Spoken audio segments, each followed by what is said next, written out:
आनंदी ही मालिका प्रेक्षकांना खूपच अशा सुंदर मनोरंजक वळणावर येऊन थांबलेले आहे. इकडे आता आपल्याला पाहायला मिळणार आहे की आपले मालक साहेब हे आनंदीची आता माफी मागतात आणि आनंदीला त्याच्या वडिलांच्या घरनं मानाने घरी घेऊन येतात. पण त्याआधी जे काही घडलेलं असतं ते सगळं मालक साहेबांना कळतं आणि त्यामुळे मालक साहेब हे शिल्पाताईला आता त्या निंबाळकर वाड्याच्या बाहेर हाकलून देताना आपल्याला पाहायला मिळणार आहे. चला मग प्रेक्षकांनो, आपण बघूयात की हे नक्की कसं घडतंय.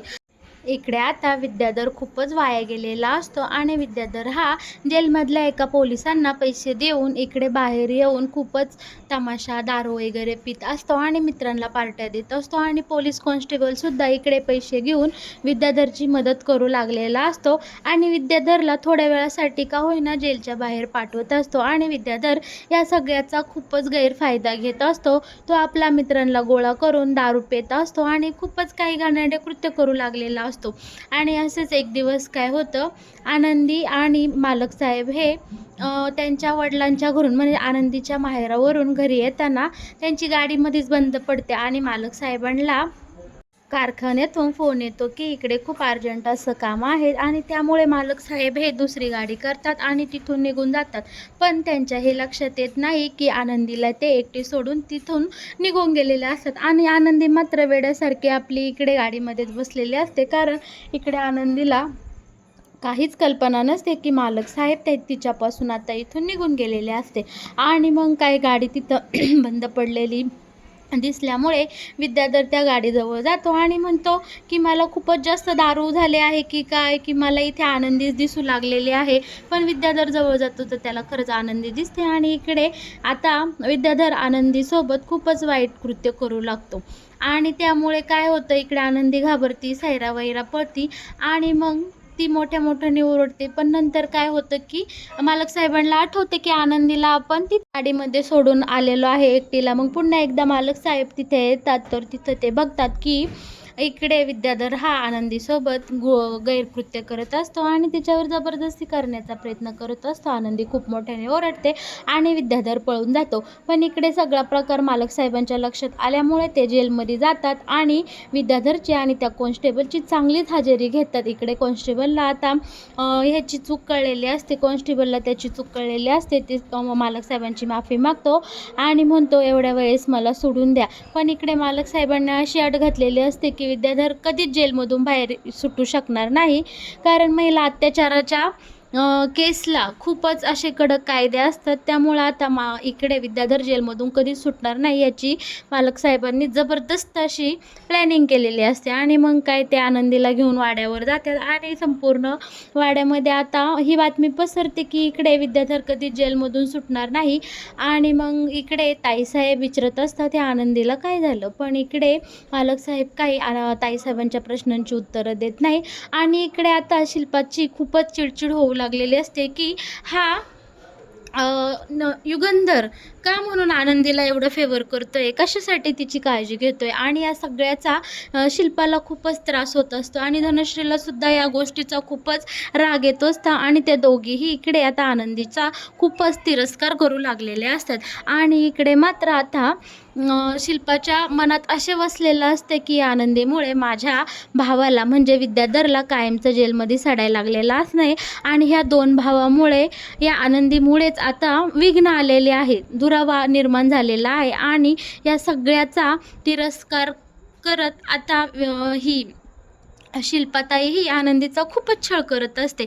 आणि काय होतं, मालक साहेब तिथून निघून गेल्यानंतर ही शिल्पाताई काय करते, दुसरा दिवस उजाडला की आनंदीच्या हाताला धरते आणि तडक तिच्या माहेरी नेऊन अशी ढकलून देते. आणि इकडे आबांना सांगत असते की ही तुमची अवदसा मुलगी अजिबात मला माझ्या निंबाळकर वाड्यात नको आहे, तिला तुम्ही तुमच्याकडेच ठेवून घ्या. या अपशकुनी मुलेमुळे माझ्या भावांमध्ये विघ्न आली आणि माझ्या दोन्ही भावांमध्ये आता एवढी मोठी ताटातूट झाली आहे, एवढी मोठी दुरावा आला आहे की तो कधीही भरून निघणार नाही. या अवदसेला तुमच्याकडेच ठेवून घ्या. ही तुमची कमनक्षिपी मुलगी आमच्या गळ्यात अजिबात बांधू नका. एक गरीबा घरून आली आणि माझ्या वाड्याची सून बघायची ही आता स्वप्नच पाहू लागले आहे आणि हे मी कदापि सहन करणार नाही.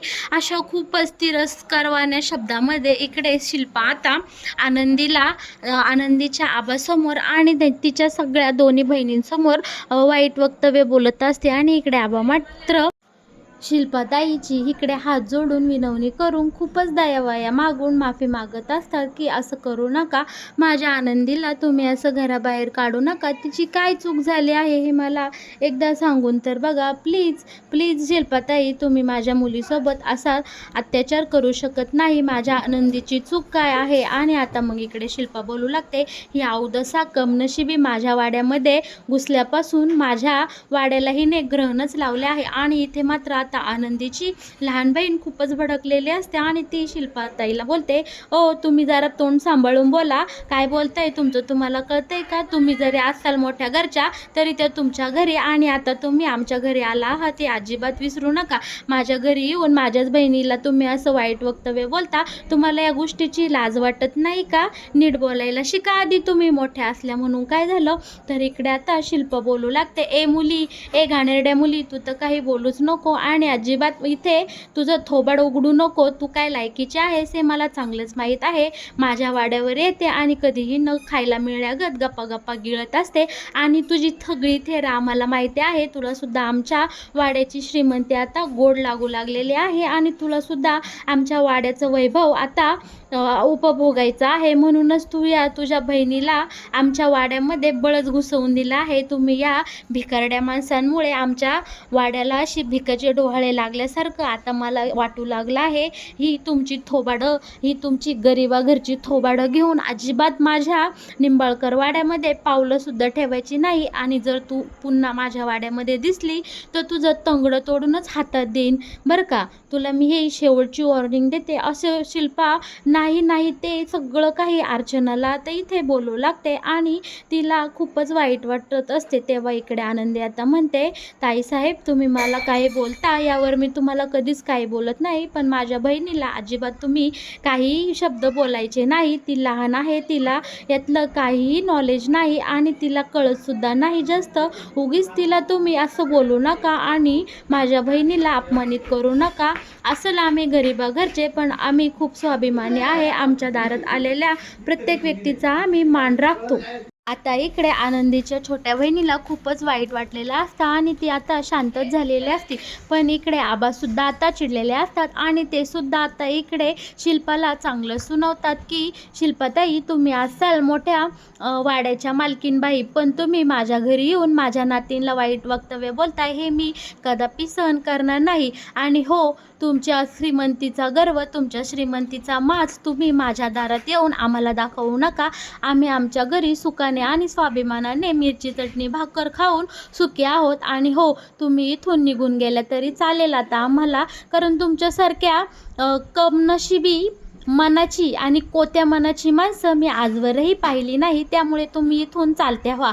आणि इकडे आता आनंदीची मोठी बहीणसुद्धा बोलू लागते की माझ्या आनंदीसारखं आनंदी फूल तुमच्या वाड्यामध्ये रुजलं गेलं यासाठी मला खूप आनंद झाला होता आणि वाटत होतं माझ्या आनंदीच्या नशिबाचे सगळे वाईट भोग सुपले. पण तुमच्यासारख्या नालायक वृत्तीच्या माणसांमुळे माझ्या आनंदीला या जगात सुख मिळू शकत नाही. आणि इकडे आता आनंदीची मोठी बहीण ताई साहेबांना जे काही घडलं ते सगळं भडाभडा बोलून दाखवत असते. त्याच वेळी नेमके तिथे मालक साहेब येतात आणि घडला सगळा प्रकार ते शांतपणे तिथे ऐकू लागतात. आणि इकडे आता सगळे शांत झालेले असतात. शिल्पाताई सुद्धा काही बोलत नसते आणि ती म्हणत असते, बघणारे युगंधर, ही तुझ्या सासरची माणसं मला कशी बोलत आहे, या भिकारड्यांची लायकी तरी आहे का माझ्यासमोर असं बोलायची.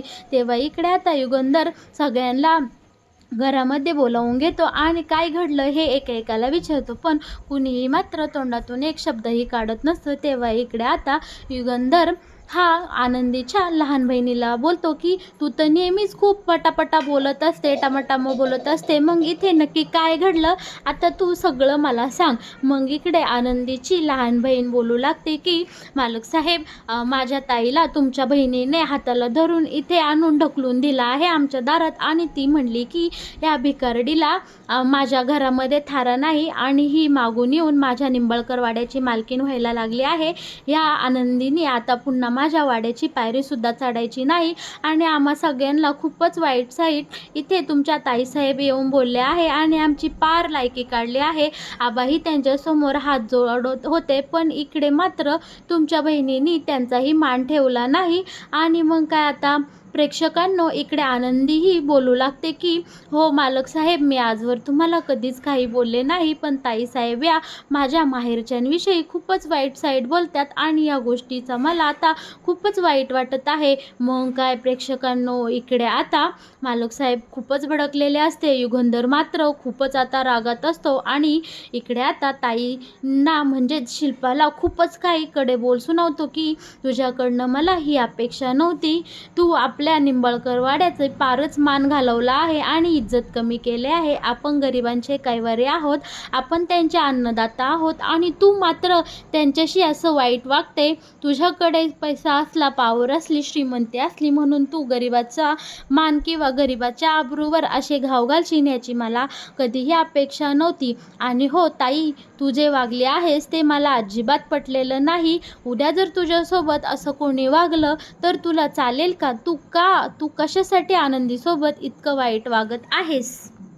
बरं का आता माझ्या तायांनो, इकडे ही शिल्पाताई बोलू लागते की हे बघ युगंधर, की तुला घरातल्या काहीच गोष्टी माहीत नाही. या आनंदीमुळे तुम्हा दोघा भावांमध्ये खूपच मोठी फूट पडलेली आहे आणि आता मला ते सहन होत नाही. ह्या नालायक या अपशकुनी मुलेमुळे माझा भाऊ हा विद्याधर जेलमध्ये सडत आहे आणि मला ही गोष्ट अजिबात पटत नाही. तू या फाटक्या आनंदीसाठी आपल्या सख्या भावाला असा दूर ढकलला आहेस, ही गोष्टच मला अजिबात आवडली नाही आणि त्यामुळेच मी या आनंदीला आपल्या घरातून कायमचं इथं हाकलून आणलेलं आहे आणि पुन्हा मला ही आनंदी आपल्या निंबाळकर वाड्यात नको आहे. इकडे मात्र आबा आणि आनंदीच्या दोन्ही बहिणी शांत उभ्या असतात आणि मालक साहेब काय निर्णय घेईन या सगळ्याची आता ह्यात सगळी वाट पाहू लागलेल्या असतात. शांतपणे सगळ्यात जण ही तिघेही जण उभे असतात आणि आनंदी मात्र आपले डोळ्यातून आसू गाळत तिथे उभे असतं. पण इकडे मालक बोलत असतात की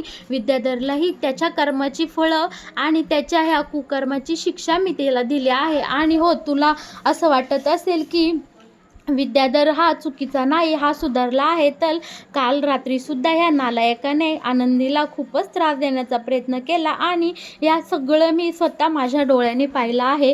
त्यासाठीच मी आत्ता इकडे जेलमध्ये अशी तरतूद करून आले आहे की विद्याधर कधीच जेलच्या बाहेर येणार नाही. आणि तू सुद्धा या खालच्या पातळीला जाऊन माझ्या बायकोशी, माझ्या धर्मपत्नीशी, आपल्या या निंबाळकर वाड्याच्या मोठ्या सुनेसंग ज्या पद्धतीने वागले आहेस ते मला अजिबात आवडलेलं नाही. आणि हो ताई, तुला सुद्धा या गोष्टीची शिक्षा आता भोगावीच लागणार आहे. इकडे आता मालक साहेब आनंदीच्या हाताला धरतात आणि तडक तिला गाडीमध्ये बसवतात आणि मानाने लिंबाळकर वाड्यावर घेऊन जातात. आणि ताईसाहेब मात्र तिकडून मागोमाग लगेच युगंधर आणि आनंदीच्या गाडीमागे तरातरा वाड्याच्या दिशेने जातात. आणि मग इकडे मालक साहेब आनंदीला आपलं एकदम मानाने वाड्यामध्ये एंट्री करतात. पण इकडे आता मागणं ताईसाहेब जेव्हा वाड्यात यायला निघतात तेव्हा युगंधर म्हणतो, थांब ताई, तू अजिबात या वाड्याची पायरीसुद्धा चढायची नाही. इकडे शिल्पा बोलते, का मी का नाही चढायची? तेव्हा इकडे आता युगंधर बोलतो, हा वाडा माझ्या मालकीचा आहे आणि तू या वाड्याच्या मालकिनीसोबत अतिशय दुर्व्यवहारी आणि क्रूर वागले आहेस आणि या सगळ्याची शिक्षा म्हणून तू या निंबाळकर वाड्यात आता राहायचं नाहीस आणि तू या वाड्याची पायरीसुद्धा चढायची नाही. ताई, तुझं हे घाणेरडं थोबाड अजिबात मला दाखवू नकोस. तू माझ्या वाड्यातून चालती हो. तू माझ्या बायकोसोबत या निंबाळकर वाड्याच्या मोठ्या सुनेसोबत खूपच अविचाराने वागले आहे. त्यामुळे आता विद्याधरची जी हालत झाली आहे तीच तुझी होणार आहे. विद्याधरला तर मी कायमचं जेलमध्ये पाठवलंच आहे, पण आणि तुझ्या सुद्धा या अविभाचारी वागण्यामुळे तुलाही माझ्या या निंबाळकर वाड्यात आता स्थान नाही. तू सुद्धा माझ्या वाड्याची पायरी सुद्धा चढायची नाही.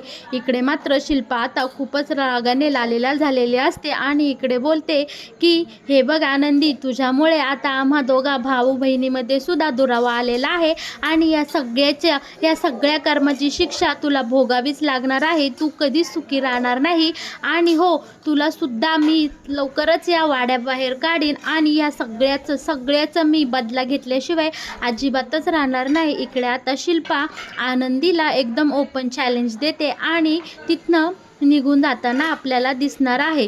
पण इकडे मात्र आनंदीला आता खूपच वाईट वाटत असतं की तिच्यामुळे खरोखरच इकडे आता युगंधरचे भाऊ बहीण हे त्याच्यापासून तुटलेले असतात आणि इकडे आबांना मात्र चांगलं वाटत असतं की इकडे आनंदीला चांगला न्याय मिळाला आणि माझी आनंदी आता पुन्हा एकदा मानाने सासरी गेली. मालक साहेब खूपच चांगले जावई आहेत. त्यांनी माझ्या लेकीला मानाने घरी नेले. या गोष्टीमुळे इकडे आता आबा जरा मनोमन सुखावलेले असतो आणि तो म्हणत असतो, देवा तुमचे खूप खूप आभार. यांच्यासारखा चांगला जावई, मालक साहेबांसारखे चांगले जावई मला लाभले आहेत.